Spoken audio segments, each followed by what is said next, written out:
मुगल साम्राज्य की नींव एक वर्ग के पास थी जिन्होंने भारत की जमीन पर अपनी छाप छोड़ने का निर्णय लिया।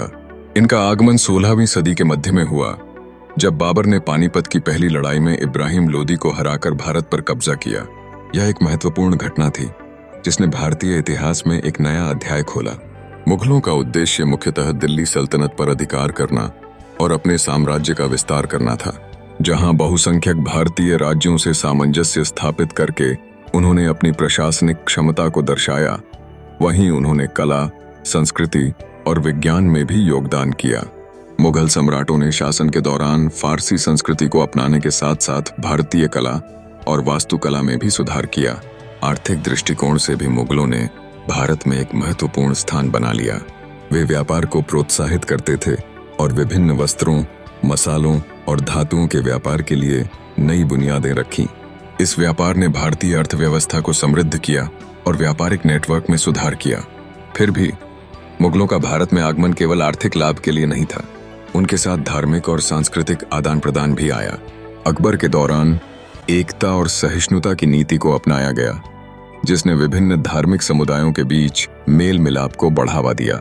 भाषा और साहित्य के क्षेत्र में भी मुगल राज के दौरान कई उल्लेखनीय प्रगति हुई। फारसी और उर्दू भाषाओं का विकास हुआ, जिससे भारतीय साहित्य को एक नया रंग मिला। इस समय की काव्य कला और गजलें आज भी लोगों को आकर्षित करती हैं। अंततः मुगल साम्राज्य का भारत में आगमन एक बहुआयामी घटना थी। यह एक ऐसा समय था जब कला, संस्कृति, धर्म और व्यापार ने आपस में जुड़कर एक विविध और समृद्ध समाज का निर्माण किया। उनकी विरासत आज भी भारतीय समाज में गहराई से बसी हुई है, जो हमें उनकी यात्रा का क्षणिक लेकिन महत्वपूर्ण हिस्सा बताती है।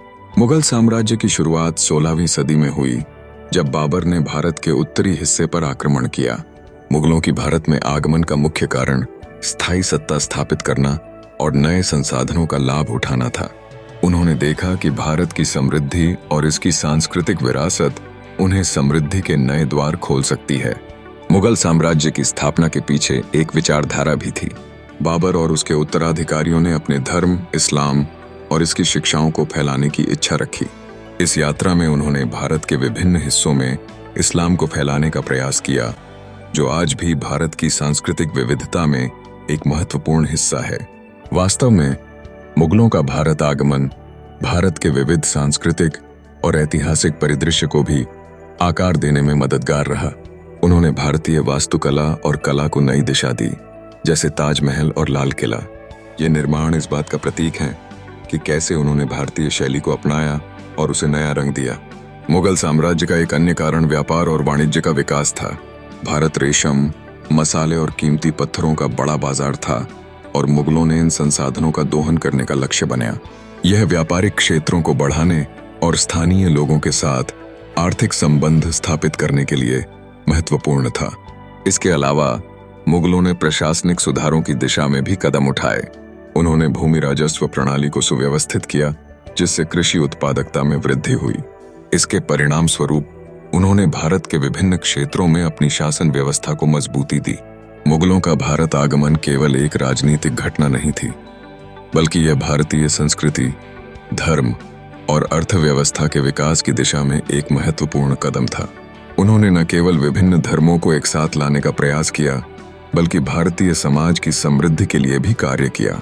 इस प्रकार मुगलों का भारत में आगमन एक बहुआयामी घटना थी, जिसने न केवल भारत के राजनीतिक दृश्य को बदला, बल्कि इसकी सांस्कृतिक और आर्थिक संरचना को भी पुनर्निर्मित कर दिया। आज हम इस समृद्ध विरासत को देख सकते हैं, जो मुगलों की उपस्थिति का परिणाम है।